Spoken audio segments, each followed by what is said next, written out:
kita akan melakukan praktikum modul 4 mengenai antropometri. Dalam modul antropometri, kalian akan mempelajari bagaimana pengukuran dimensi tubuh manusia dan perancangan produk yang ergonomis. Jadi, persiapkan diri kalian dan simak penjelasan prosedur praktikum setelah video berikut ini. Untuk prosedur praktikum modul 4 antropometri, yaitu yang pertama, praktikan menentukan produk yang akan dirancang sebagai objek perancangan yang ergonomis. Yang kedua, pilih 20 praktikan yang nantinya akan jadi responden dalam pengukuran dimensi tubuh bagian kepala sesuai dengan produk yang akan dirancang. Nantinya setiap kelompok wajib memilih 10 praktikan yang akan diukur di laboratorium untuk mendapatkan tanda tangan asistensi di lembar pengamatan. Prosedur yang ketiga yaitu praktikan menentukan beberapa variabel dimensi tubuh bagian kepala yang relevan dengan produk yang akan dirancang berdasarkan petunjuk dari asisten laboratorium dan juga pedoman pengukuran antropometri. Pada modul 4, terdapat barang-barang yang harus kalian bawa saat pelaksanaan praktikum di laboratorium, yaitu ada meteran kita dan lembar pengamatan yang sudah kalian print out. Prosedur yang keempat, lakukan pengukuran pada setiap variabel yang telah ditentukan untuk seluruh responden dan jangan lupa mendokumentasikan tiap pengukuran dimensi tubuh bagian kepala.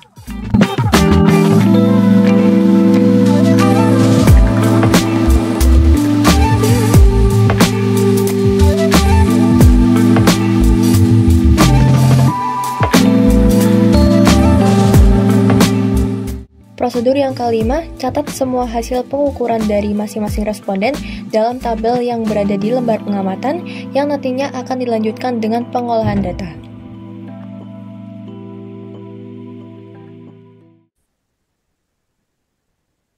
Baik, setelah Ergovelas menonton penjelasan video praktikum modul 4 pada video sebelum ini, maka selanjutnya perkenalkan saya Friska selaku Aslab PSK dan Ergonomi akan menjelaskan bagaimana running software Excel di modul 4 ini. Nah, yang pertama, kalian akan membuat suatu tabel yang berisikan data, di mana data ini didapatkan dari lembar pengamatan. Nah, untuk data yang dimasukkan di Excel yaitu berupa data nama responden pertama hingga ke-20, dan juga hasil pengukuran dari setiap dimensi responden pertama hingga responden yang terakhir. Selanjutnya, kalian akan menentukan atau menguji keseragaman data, kecukupan data, dan juga melakukan uji kenormalan. Setelah itu, kalian akan melakukan perhitungan persentil.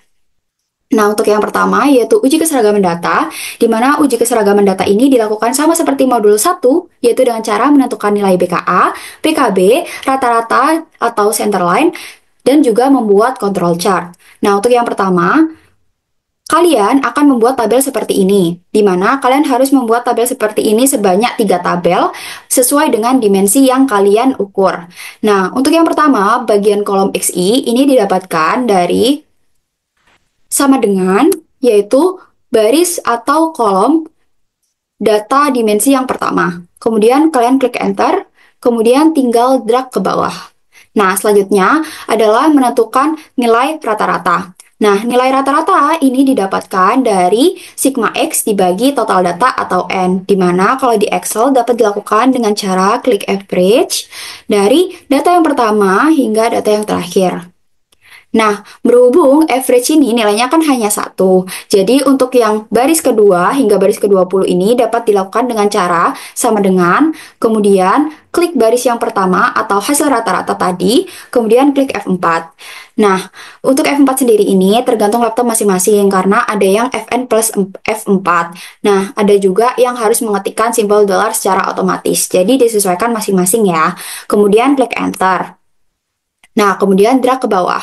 Nah, selanjutnya kalian akan menentukan nilai standar deviasi, di mana standar deviasi didapatkan dari akar sigma X min X kuadrat dibagi N min 1. Tapi untuk di Excel kalian dapat melakukan dengan cara stdef dari blok data yang pertama hingga data yang terakhir. Nah, sama seperti rata-rata bahwa untuk baris yang kedua hingga yang terakhir ini didapatkan dari sama dengan, kemudian klik baris yang pertama tadi, klik baris yang pertama tadi, kemudian klik F4, enter, drag ke bawah. Nah, selanjutnya adalah menentukan nilai BKA dan BKB. BKA didapatkan dari rata-rata ditambah 2 kali standar deviasi, sedangkan BKB rata-rata dikurang 2 kali standar deviasi. Maka dapat kita masukkan sama dengan rata-rata ditambah dalam kurung 2 dikali standar deviasi. Kemudian kalian drag ke bawah. Nah, selanjutnya sama untuk BKB berarti didapatkan dari sama dengan rata-rata dikurangi dalam kurung 2 dikali standar deviasi. Kemudian drag ke bawah. Nah, setelah kalian menentukan nilai rata-rata, standar deviasi BKA dan BKB, maka kalian dapat membuat suatu control chart dengan cara blok bagian kolom XI dan juga X bar, kemudian blok juga bagian BKA dan BKB. Nah, setelah itu kalian klik insert, kemudian kalian pilih insert line, kemudian pilih line with markers. Nah, setelah itu kalian sesuaikan, geser chartnya ke bawah, kemudian kalian ke quick layout, pilih ke layout 9. Nah, setelah itu hapus pada bagian nilai BKA, BKB, dan juga centerline atau rata-rata. Setelah itu, untuk chart title ini kalian bisa sesuaikan dengan dimensi yang kalian ukur ya, teman-teman. Jadi, di sini aku contohkan dimensi H1. Nah, setelah itu kalian pastikan untuk klik chartnya, kemudian ubah fontnya ke Times New Roman, ukuran 12, dan juga fontnya berwarna hitam. Nah, setelah itu kita dapat menentukan keterangan bahwa data itu seragam atau tidak itu didapatkan ketika kita lihat bahwa data ini apakah ada yang melebihi batas kontrol atas ataupun batas kontrol bawah. Nah, jika data tidak ada yang melebihi batas kontrol atas dan juga batas kontrol bawah, maka data dapat dikatakan seragam. Nah, pada dimensi H1 ini dapat dilihat bahwa data tidak ada yang melebihi batas kontrol atas dan juga batas kontrol bawah, maka data dapat dikatakan seragam. Sehingga untuk keterangan ini kalian dapat mengisikan seragam. Kemudian kalian blok ke bawah. Nah, lakukan hal yang sama untuk dimensi-dimensi yang lainnya sehingga seluruh dimensi akan terhitung dan juga akan membuat suatu control chart juga dari setiap dimensinya. Nah, setelah itu, kalian akan menentukan nilai S dan juga CL. Nah, di mana nilai S dan CL ini nantinya akan digunakan di uji kecukupan data.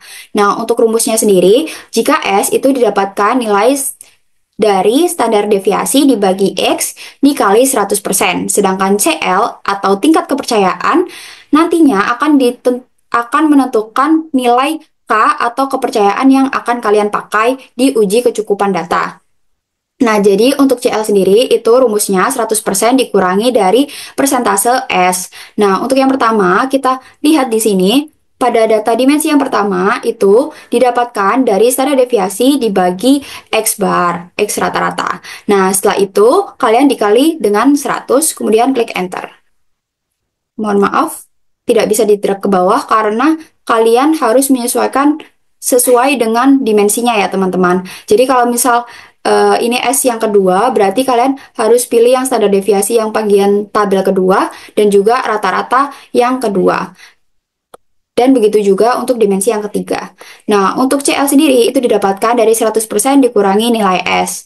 Nah, untuk ini juga sama 100% dikurangi nilai S, sehingga kita dapat simpulkan untuk nilai K-nya didapat 322, ini berdasarkan nilai ketetapannya. Misal, di sini didapatkan nilai 96%, maka 96% itu masuk di antara lebih besar dari 95, tapi lebih kecil dari sama dengan 99. Makanya nilainya K sama dengan 3. Nah, untuk persentase yang CL 92 dan 94, dia masuk ke range antara CL yang lebih besar dari 68, tapi lebih kecil daripada 95, sehingga nilai K-nya 2.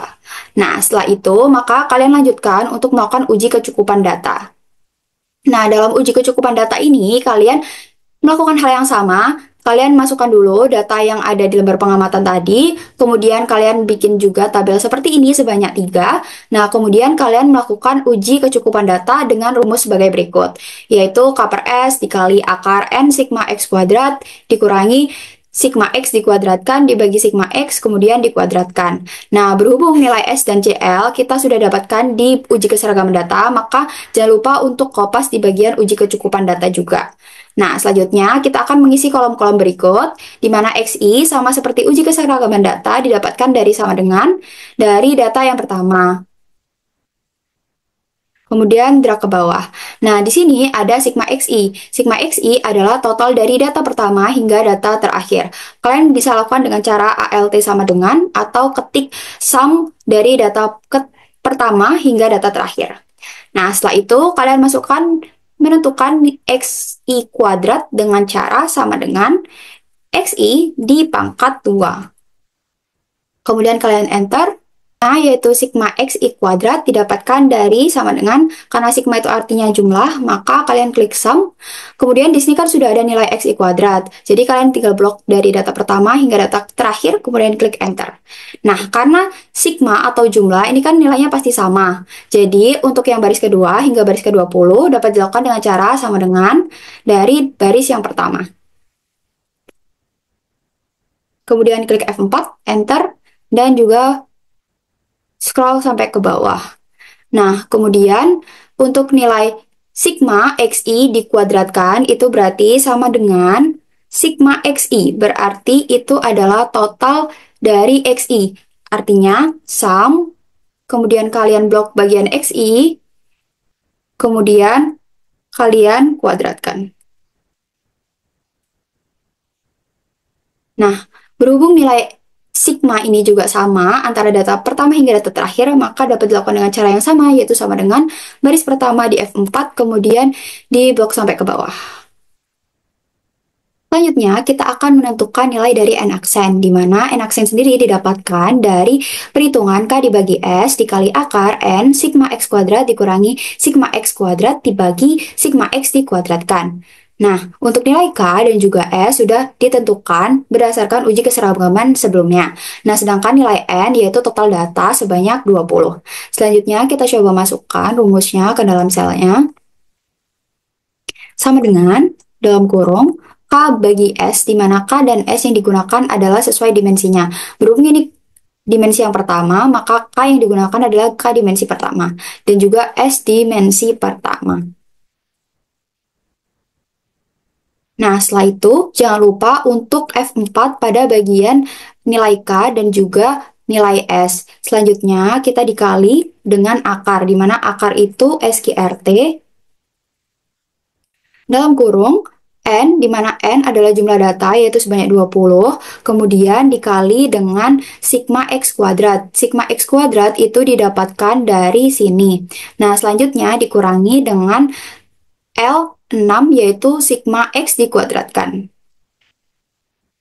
Selanjutnya, jangan lupa untuk tutup kurung, kemudian dibagi dengan sigma X, di mana sigma X ini adalah total dari X, yaitu dari total dari X pertama hingga X ke-20, yaitu sebesar 1014. Nah, selanjutnya kita tutup kurung, kemudian kita kuadratkan. Nah, sehingga didapatkan nilai sebesar 8,55. Nah, berhubung untuk nilai kecukupan data ini didapatkan hanya satu hasil, maka untuk nilai yang di bawahnya ini juga mengikuti nilai atasnya ya teman-teman. Nah, setelah didapatkan nilai N ini, pastikan untuk mengunci kolom-kolom seperti sigma XI, S, dan juga CL, karena ketika di-drag agar selnya itu tidak ikut turun. Maka yang belum di F4 adalah sel bagian I26. Kita F4 dulu, baru kita drag. Nah, sehingga didapatkan nilai n-aksen sebesar 8,55. Nah, untuk kesimpulannya, data dikatakan sudah cukup atau belum ketika didapatkan nilai n itu harus lebih besar daripada nilai n-aksen. Jadi, nilai n-aksen itu harus lebih kecil daripada nilai n. Sehingga, jika nilai n-aksen itu lebih kecil daripada nilai n, data dapat dikatakan cukup. Sehingga di sini dapat ditulis cukup. Kemudian drag ke bawah cukup.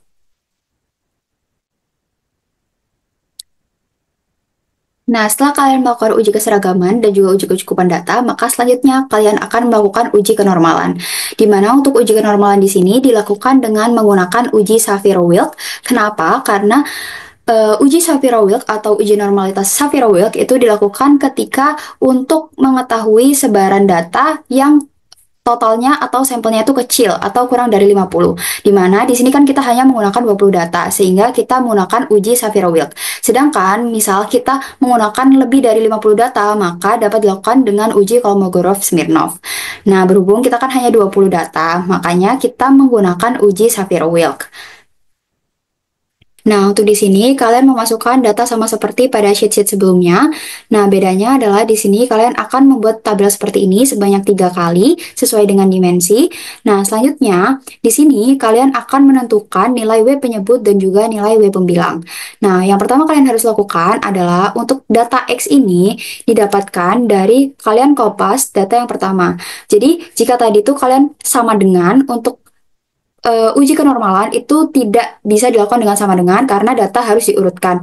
Jadi kalian harus kopas, kemudian paste dalam bentuk angka. Nah, setelah kalian paste, itu kalian short atau kalian urutkan dari data yang terkecil hingga data yang terbesar.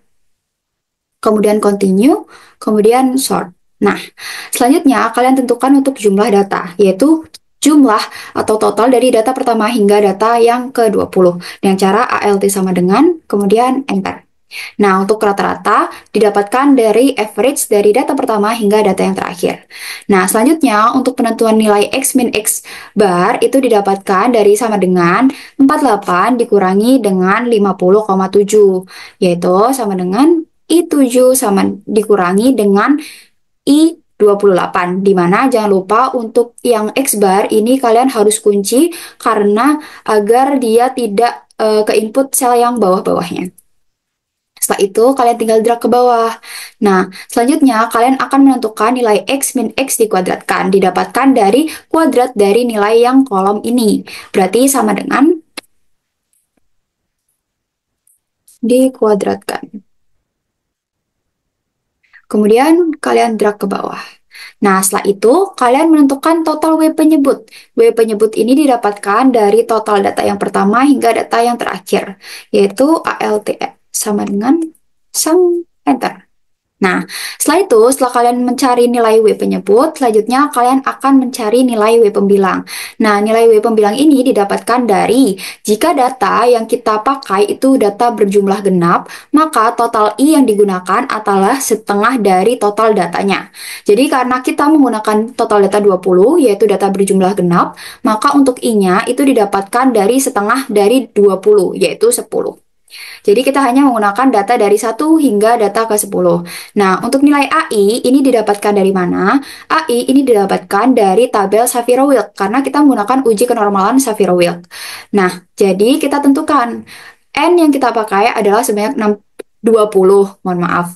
Nah, sedangkan A yang kita pakai yaitu A sampai 10. Sehingga kita blok bagian 20 sampai 10 ini di bagian A ke 1 hingga A ke 10. Selanjutnya kita kopas ke bagian nilai A. Nah, setelah itu kita akan menentukan xn plus 1 min I, xi, dan seterusnya. Nah, untuk nilai xn plus 1 min I itu didapatkan dari urutan data paling bawah hingga ke atas. Sedangkan untuk xi ini didapatkan data dari urutan ke atas hingga ke bawah. Jadi, ini merupakan data urutan ke-20. Kemudian ini urutan ke-19, ini 18, 17, 16, hingga seterusnya hingga urutan ke-10. Total data 10 berarti urutan ke-11. Nah, sedangkan untuk yang XI ini urutannya dari atas, yaitu dari data ke-1, kedua, hingga data yang ke-10. Nah, setelah kita udah mendapatkan nilai xn plus 1 min I dan juga nilai xi, selanjutnya kita mencari selisih antara keduanya, yaitu dengan cara sama dengan, di sini kan xn plus 1 min I, berarti kolom yang ini, dikurangi dengan xi, kolom yang ini. Kemudian kita drag ke bawah. Nah, setelah itu kita akan menentukan nilai AI dalam kurung xn plus 1 min I min xi. Kita kan tadi sudah mengetahui nilai xn plus 1 min I min xi di kolom ini. Nah, sedangkan nilai AI di kolom ini. Jadi, untuk perhitungan ini didapatkan dari perkalian AI dikali dengan kolom yang P ini. Nah, selanjutnya drag ke bawah. Oh, mohon maaf, dragnya cuma cukup sampai sini aja ya, teman-teman. Nah, untuk jumlah, ini adalah total dari data yang pertama hingga data yang ke-10, yaitu ALT sama dengan enter. Nah, untuk W pembilang itu didapatkan dari B kuadrat atau jumlah yang dikuadratkan. Berarti ini adalah hasil kuadrat dari jumlah. Nah, sedangkan W penyebut itu didapatkan dari SS, di mana SS tadi adalah total dari data pertama hingga data ke-20. Nah, selanjutnya kita masukkan sama dengan SS. Nah, setelah itu kita akan mengetahui W hitung, yaitu W hitung didapatkan dari B kuadrat dibagi SS, yaitu B kuadrat dibagi SS. Didapatkan hasil sebagai berikut. Nah, sedangkan untuk W tabel itu didapatkan di tabel Shapiro-Wilks juga. Dengan cara kita ke tabel Shapiro-Wilks, nah kita menggunakan 0,05, sedangkan data kita itu jumlahnya 20, maka nilai yang kita ambil sebagai W tabel adalah 0,905, karena titik temu dari 0,05 dan juga 20. 0,905. Maka kita masukkan 0,095 di sini. Kita kasih warna beda biar kita tahu kalau ini W tabel, ini W hitung. Nah, data dapat dikatakan bahwa berdistribusi normal atau data itu normal ketika nilai W hitung itu lebih besar daripada W tabel. Nah, di sini dapat kita ketahui bahwa W tabel itu kan lebih kecil daripada W hitung, atau W hitung lebih besar daripada W tabel. Sehingga data ini dapat dikatakan normal, berdistribusi normal. Nah, lakukan hal yang sama untuk dimensi yang kedua dan juga dimensi yang ketiga. Nah, setelah kalian mengetahui bahwa data yang kalian itu memenuhi uji kecukupan, uji keseragaman, dan juga uji kenormalan, maka kalian baru bisa menggunakan data tersebut untuk perhitungan persentil. Selanjutnya dilakukan perhitungan persentil, di mana dalam perhitungan persentil itu menggunakan data rata-rata dan juga standar deviasi, di mana data rata-rata dan standar deviasi ini didapatkan pada saat uji keseragaman data. Nah, untuk memasukkannya, kalian dapat memasukkan dengan cara kalian sama dengan, kemudian kalian balik ke uji keseragaman data, kemudian pilih sel yang rata-rata dimensi pertama. Nah, untuk yang kedua, kalian pilih rata-rata dimensi yang kedua. Dan yang ketiga, kalian pilih rata-rata yang ke dimensi ketiga. Jadi disesuaikan dengan dimensinya. Begitu juga dengan standar deviasi. Kalian pilih standar deviasi yang ada di uji keseragaman data pada data pertama. Kemudian pada data kedua. Kemudian pada data ketiga. Nah, setelah itu bagaimana menentukan P5, P10, P50, P90, dan P95? Untuk ketentuan rumusnya sudah ada di pegangan modul. Nah, dapat dilihat pada bagian kiri merupakan modul dan bagian kanan merupakan penentuan persentil. Nah, untuk menentukan persentil P5, P10, P50, hingga P95 itu disesuaikan rumus yang ada di sini. Jadi, untuk P5 itu didapatkan dari X bar dikurangi 1,645 dikali standar deviasi. Maka di sini kita masukkan sama dengan X bar dikurangi dalam kurung 1,645 dikali standar deviasi. Nah, untuk penentuan titik ini bisa disesuaikan masing-masing laptop ya teman-teman, karena mungkin ada yang bisa titik, ada yang bisa koma. Kemudian kalian enter, kemudian kalian drag ke bawah, sehingga didapatkan nilai persentil dari setiap dimensi tubuh yang diukur. Nah, begitu juga dengan P10. P10, maka kalian memasukkan rumusnya dengan cara X bar min 1,28 dikali standar deviasi. Sedangkan jika P50, berarti kalian memasukkan sama dengan nilai X bar atau rata-rata. Sedangkan nilai persentil 90 itu didapatkan dari X bar ditambah 1,28 dikali standar deviasi. Nah, begitu juga untuk P95. Sehingga nanti kalian akan menentukan persentil mana yang akan kalian pilih. Halo Gapelas, aku Calica. Di sini aku akan menjelaskan mengenai pengaplikasian software CATIA, di mana software CATIA ini tidak akan kalian gunakan di modul 4 antropometri, melainkan akan kalian gunakan saat pelaksanaan proyek, yaitu setelah berakhirnya modul 5. Jadi software CATIA itu apa? Software CATIA itu akan kalian gunakan untuk menganalisis postur kerja seorang pekerja pada penggunaan produk yang sudah lebih ergonomis. Nah, produk yang sudah lebih ergonomis itu akan kalian dapatkan setelah kalian melakukan pengukuran dan penyesuaian di antropometri sebelumnya, sehingga nantinya setelah produk ergonomis itu sudah dirancang, nanti kalian akan menganalisis postur kerja menggunakan metode RULA, yang dimana metode RULA itu sudah kalian dapatkan materinya di modul 3 biomekanika.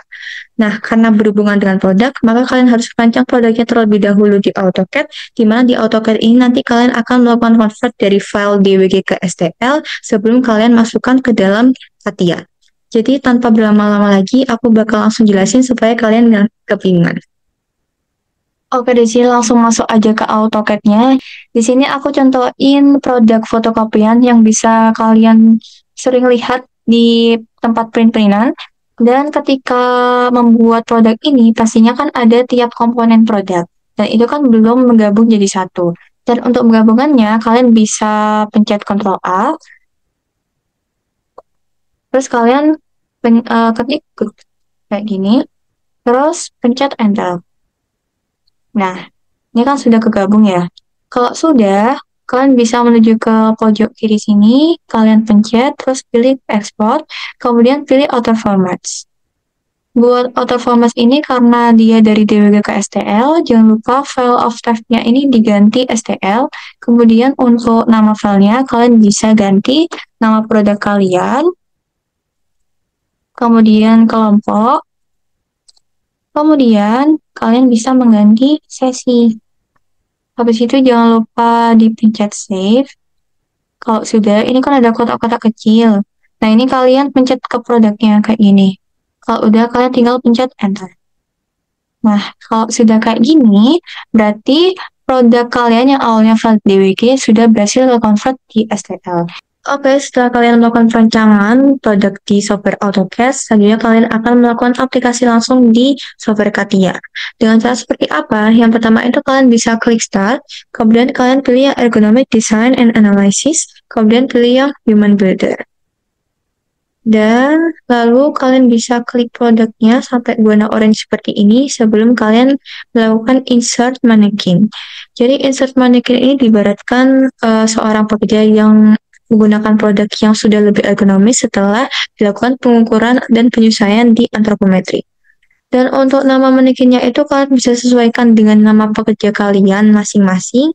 Contohnya ini aku masukin namaku aja, lalu gendernya kalian sesuaikan dengan pekerjanya juga.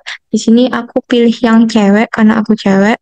Kemudian persentilnya ini kalian pilih yang sebesar 50%. Kenapa kok 50%? Karena 50% itu merupakan ukuran rata-rata manusia. Ibaratkan itu manusia berarti pekerjanya. Lalu setelah itu kalian bisa pencet OK. Dan akan muncul manekin seperti ini. Kemudian lanjut, kalian bisa klik Start lagi, lalu kalian pilih Shape, dan pilih yang Digitize Shape Editor. Kita Shape Editor. Dan setelah itu kalian akan melakukan import produk yang sudah kalian convert dari file DWG ke STL dengan cara klik yang ini, import. Lalu kalian bisa masukkan file dari produk kalian yang sudah menjadi STL. Nah, seperti ini, klik open. Kemudian, untuk skalanya itu kalian bisa sesuaikan aja. Di sini aku pakai skala 1, karena dari produk fotokopinya itu udah sesuai dengan ukuran tubuh manusia atau ukuran tubuh pekerjanya. Lalu kalian bisa pencet apply dan pencet OK. Nah, jadinya seperti ini. Kalau misal kalian lihat, buat produknya itu tidak sedetail yang saat dirancang di AutoCAD. Karena memang CATIA itu kalau misal memasukkan produk dari AutoCAD memang seperti itu, jadi nggak masalah ya. Dan untuk selanjutnya kalian bisa langsung fokus ke analisis postur kerjanya aja. Dengan cara apa? Dengan cara kalian bisa klik Start, kemudian kalian klik yang Ergonomic Design Analysis, dan pilih yang Human Activity Analysis. Kayak gini. Oke, kalau misal sudah, ini kan manusianya ada di bawah ya, atau manekinnya ada di bawah. Jadi nanti kalian bisa sesuaiin aja. Sebelum itu kalian sesuaiin produknya dulu dengan cara memutar-mutar seperti ini. Nah, terserah kalian mau tampak samping, tampak depan, atau bagaimana, pokoknya disesuaikan dengan pekerjaannya ketika dia mengaplikasikan atau menggunakan produk yang sudah lebih ergonomis tersebut. Dan untuk mengatur manekinnya, itu caranya kayak gini. Kalian bisa pencet manekin, tulisan manekin di sini, sampai berwarna orange. Kalau sudah berwarna orange, kalian bisa langsung menuju ke place mode. Nah, yang ini, lalu kalian tekan aja di sini, set, gitu. Terus, kalian bisa sesuaiin di depannya. Nah, ini kan nggak kelihatan ya. Kalian bisa pencet di sini dulu aja deh. Nah, kayak gini. Terus, kalian bisa pencet ESC dan kalian bisa menyampingkan ini, menggerakkan biar kelihatan dari samping seperti ini. Nah, kayak gini. Terus kalian bisa atur lagi manekinnya. Jadi aturnya harus sabar-sabar. Nah, ini kan dia ada di tengah ya. Nah, contohnya kayak gini. Terus bisa diatasin. Habis itu dimundurin. Kayak gini. Lalu kalau misal kurang ke samping, kalian bisa kiriin lagi. Pokoknya sesuaiin aja. Nah, dirasa sudah cukup. Seperti ini. Kalian bisa langsung saja buat postur analisisnya. Jadi kayak gimana caranya? Caranya tuh kayak gini. Kalian klik manekin, terus kalian pencet tools. Dan di tools ini pencet yang posture editor. Jadi di sini untuk mengedit postur kerja saat menggunakan produk yang lebih ergonomis, apakah postur kerja itu bisa diterima atau tidak berdasarkan final score yang sudah ada di metode Rula yang sudah kalian pelajari di modul 3 bioinformatika. Nah, di sini kalian tinggal atur aja bagaimana aktivitas pekerjanya itu saat melakukan atau mengaplikasikan produk yang sudah lebih ergonomis. Nah, cara aplikasinya tuh kayak gini. Jadi kalian tinggal pencet bagian tubuhnya sampai warna orange dan kalian bisa arahin yang presentasi ini. Nah, arahin seperti ini. Nah, ini kan arahnya maju sama belakang ya. Itu kalau flexion. Nah, kalau misalnya abduction itu kayak gimana? Dia itu arahnya lebih ke samping kiri dan juga samping kanan. Kalau misal satunya, medial rotation, itu kayak gimana? Dia itu arahnya lebih ke keluar dan juga ke dalam seperti itu. Jadi nanti kalian sesuaiin lagi dengan aktivitas pekerjaannya saat menggunakan produknya. Karena di sini aku mau yang maju dan mundur, jadi aku pakai yang flexion atau extension. Dan ini aku majuin aja kayak gini. Nah, kayak gini. Terus, aku mau mengubah yang ini, yang bagian ini. Nah, cara mengubahnya itu, karena kan flexion extension itu kan cuma buat maju mundur doang ya. Karena aku mau mengubah arahnya dari kiri ke kanan, jadi aku pilih yang ini, pronation atau supination. Ini kayak ini. Nah, kayak gitu. Terus, aku mau nurunin. Jadi, kalau mau nurunin kayak gini. Tinggal turunin aja. Nah, kayak gini. Habis itu, aku mau merubah posisi tubuh yang lain. Karena nggak kelihatan, jadi aku ubah. Jadi, posisi seperti ini. Nah, jadi kalau posisinya cukup pakai ini aja, nggak usah pakai rotate. Karena kalau pakai ini tuh lebih memudahkan kalian. Kayak gitu. Terus habis itu, aku mau menaikkan lengan yang ini agar dia lebih naik. Jadi karena menaikkan itu maju mundur, jadi pakai yang flexion. Nah, kayak gini. Kemudian, aku mau mengubah arahnya yang ini jadi kiri dan kanan. Jadi aku ganti yang pronation, kayak gitu. Terus, tinggal diubah kayak ini. Nah, kayak gitu. Terus habis itu, aku mau maju mundurin yang lengannya itu dengan cara seperti ini. Nah, kayak gini. Oke, ini diasumsiin aja kalau misal aktivitas pekerjaannya ketika di produk fotokopi ini seperti ini.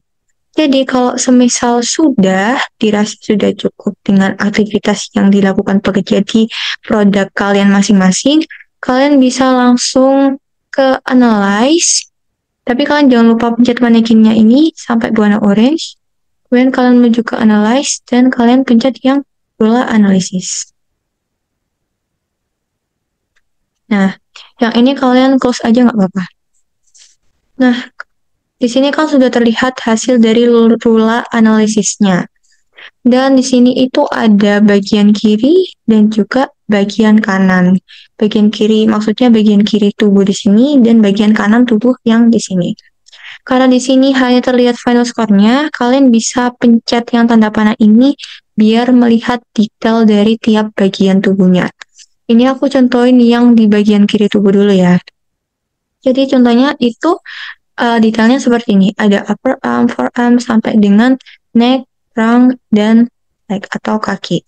Dan sini itu ada warna-warnanya, warna hijau, kuning, dan merah. Dan di sini juga ada angka-angkanya.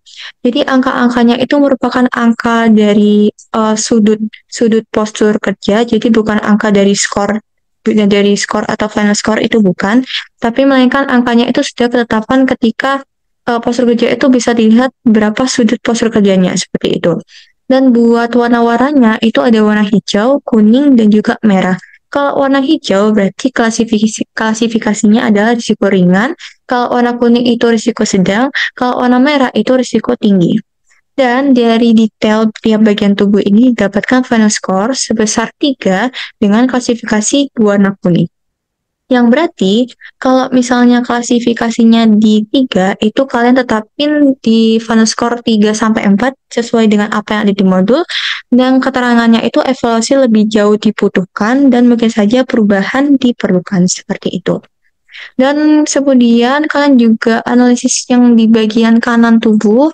Nah, yang angka-angkanya ini juga sama, itu merupakan angka sudut postur kerja itu berapa derajat, dan untuk warna-warnanya itu warna hijau itu berarti ringan, kuning itu risiko sedang, berarti kalau merah itu risiko tinggi. Dan final score-nya itu sama juga didapatkan sebesar 3, yang berarti nanti kalau di modul itu final score-nya 3-4 dengan keterangan evaluasi lebih jauh dibutuhkan dan mungkin saja perubahan diperlukan. Seperti itu. Oke, sekian dari penjelasan aku. Sampai jumpa di modul 4 antropometri dan juga project. Semangat Ergovelas! Sekian penjelasan untuk praktikum modul 4 mengenai antropometri. Jangan lupa untuk mempelajari modul dan persiapkan diri kalian untuk pelaksanaan kegiatan praktikum. Sampai jumpa di Laboratorium Perancangan Sistem Kerja dan Ergonomi.